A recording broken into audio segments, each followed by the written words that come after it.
There's a little bit of trouble in Trump world, because of course there is. Alan Weisselberg, Trump's chief financial officer and one of his most trusted executives who's not currently in prison or had to be pardoned for being in prison or a foreign agent.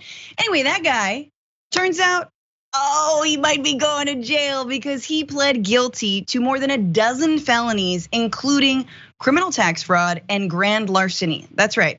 So prosecutors are charging the Trump organization, again, he was the head of, and Weisselberg in July 2021 with scheming to defraud tax fraud and falsifying business records for awarding off the books perks to senior executives. Weisselberg was accused of concealing and avoiding taxes on $1.76 million of income. This included rent for a Manhattan apartment, lease payments for 2 Mercedes-Benz vehicles, and tuition for relatives, with Trump signing the tuition checks. So these are the charges that have been brought by Alvin Bragg, Manhattan District Attorney, which some have said are a little too light, but let's get into more details. So under this plea deal, Weisselberg has to pay $2 million in taxes. He must also point the finger at his longtime employer, the Trump organization, not Donald Trump himself. That means he has to testify against the Trump organization at its trial in October. In exchange, Weisselberg, who is facing years in prison, is likely to receive a 5-month jail sentence with time credited for good behavior. He might serve as little as 100 days, because that's how white collar crime be in the United States of America. That being said, he is gonna be on Rikers Island, Rikers prison, or jail, excuse me, which we all know needs to be shut down, except for when it comes to Trump organization associates, in which case keep it open just for them. So interestingly, there's not going to be a testimony against Trump himself, and yet he was doing all of this at the behest of Donald Trump. So Erin, I wanted your take on what this means, how devastating you think it could be for the organization, and what it could lead to. Oh geez, well those are some big question marks. What it should take them in order. What it should lead to, what this means is that Donald Trump is in trouble, or his organization is in trouble. He has been perpetually in trouble for the entirety of his public career. There has never been a time when he has not been in trouble. Maybe like season 1 or 2 of The Apprentice, he was not like publicly in trouble, but he was privately in some trouble. So he's in trouble again. But will he actually face any consequences as a result of the actions that led to the trouble is a big question mark. I think that I don't understand how a person with such a long track record of throwing people under the bus gets people to be so loyal to him. Yeah. I don't believe that Weisselberg, if the situation were reversed and Trump had information that could implicate Weisselberg and get him a lighter sentence, I do not believe for a second that Trump wouldn't take advantage of that and leak like a sieve. But when the opposite happens, it's crazy how many of his associates are just willing to go to the mat for him, and it's baffling. I truly don't get it. It's a type of dark magic that I don't think I'll ever understand.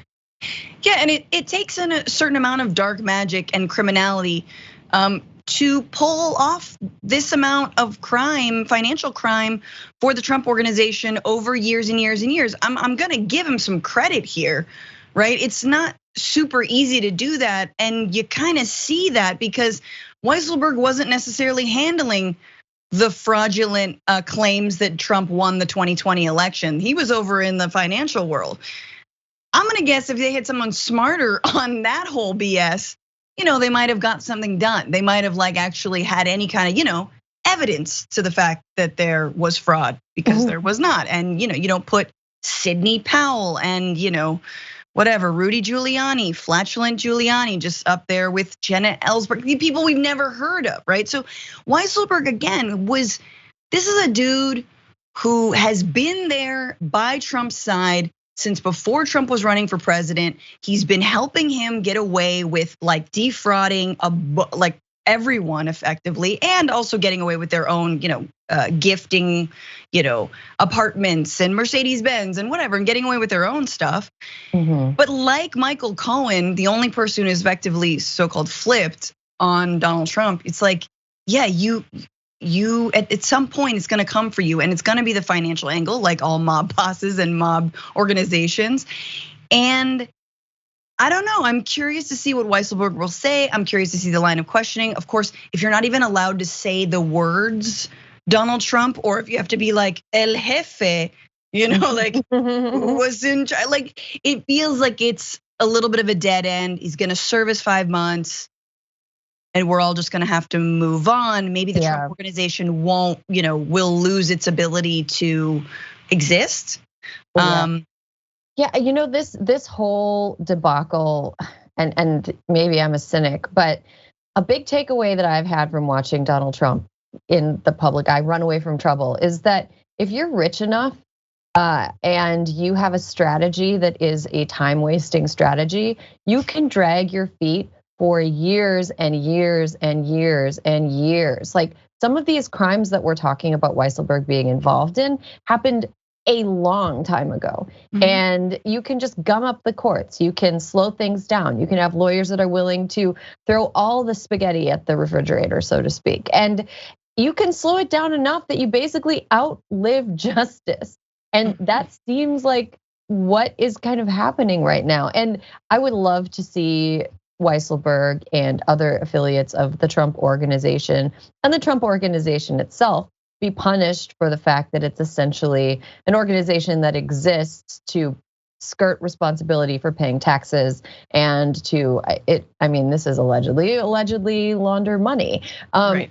But I don't have faith that the legal system is nimble enough to keep up with lawyers whose aim is to slow things down so much that nobody ever gets in trouble. Right, and to make these plea deals, right? Why not go after the big fish? Why not build a case? Why not use him? I mean, we've seen, who knows, TBD on the January 6th, committee and commission investigations, but all roads lead to Trump. And so it's interesting that on some of the more gettable stuff, because apparently, trying to overturn a Democratic election, not gettable. They seem to be sort of balking, right? In this case. But I do want to mention, in case there's any right wingers out there who are like, but Weisselberg, he didn't even know him. That's just one out of so many wonderful Trump associates. Let's look at Trump associates who have actually been charged with crimes. You got Steve Bannon, Tom Barrack, Elliot Broidy, Michael Cohen, Michael Flynn, Rick Gates, Paul Manafort, George Nader, also a pedophile. George Papadopoulos, not a pedophile, but probably. Roger Stone, definitely. I'm sorry, I'm just gonna add whether or not they're a pedophile. And then you've got Alan Weisselberg. So he's joining a very long list, some of whom have received pardons, some of whom haven't received pardons, some of whom have served some amount of time. Paul Manafort was also in Rikers, and he had the gout, which I guess I only thought happened to like kings in the 12th century. But anyway, he's joining a long list. So you wonder at what point are we going after the big fish? What point are we going after the kingpin? Or is he just going to continually hire new folks? I mean, people running his PACs right now, again, that are swindling folks, especially since the raid on Mar-a-Lago, like swindling people out of millions of dollars every single day. What's gonna happen with that? There's a couple of lawsuits I know that for folks who are like, I didn't sign up to send $100,000 a month to the Make America Great Again PAC. I don't know. Yeah, something that's really, this is a little bit of a sidebar, but something that I read about Trump raising money off of his legal problems, because of course he is. He raises money off everything. I was reading something about how in the days after the 2020 election, which Trump lost, and he was saying that, we're gonna fix this, we're gonna fix this. One of the jobs that was held by the most number of people who gave to that effort was on disability. So it's not like these people that Donald Trump is targeting are like a speedboat salesman from suburban Dayton that owns 6 McMansions. These are people that that really don't have anything to give, and he asks them to give even more, and they're doing it. And it's really, really, it's exploitative and gross and upsetting. And it's one thing that's really interesting to me about this whole thing is you have people like Alan Weisselberg. Basically, if you ask somebody from a red state to draw a cartoon of what they think rich people in New York are like, they would look like the list of the 11 people that you shared with me, the people that have gotten in trouble, that are in Donald Trump's orbit. These are the people that people in rural red states find not to be relatable to them at all. And yet they're willing to just completely give everything in support of keeping them out of trouble. And it's really deeply puzzling, and I truly don't get it. Some people like their, little house of cards and lies. And it's like, but it's my house of cards. It's my special one. I want there to not be 12 people on that list, so that there is, because I feel like if there were 12 people who had gone down in service of Donald Trump, then we get to like Jesus comparison territory, and I feel like the QAnon message boards would just light up, and I do not have the stomach for that. Not this year. Not this year. We'll get there. I mean, Rudy in Georgia, things are not looking good. I hope there's 2 at once, so we go from 11 to 13. Like we skip the 12, like it's we're skipping the 13th floor in an elevator. Got it. No disciple references. I love it.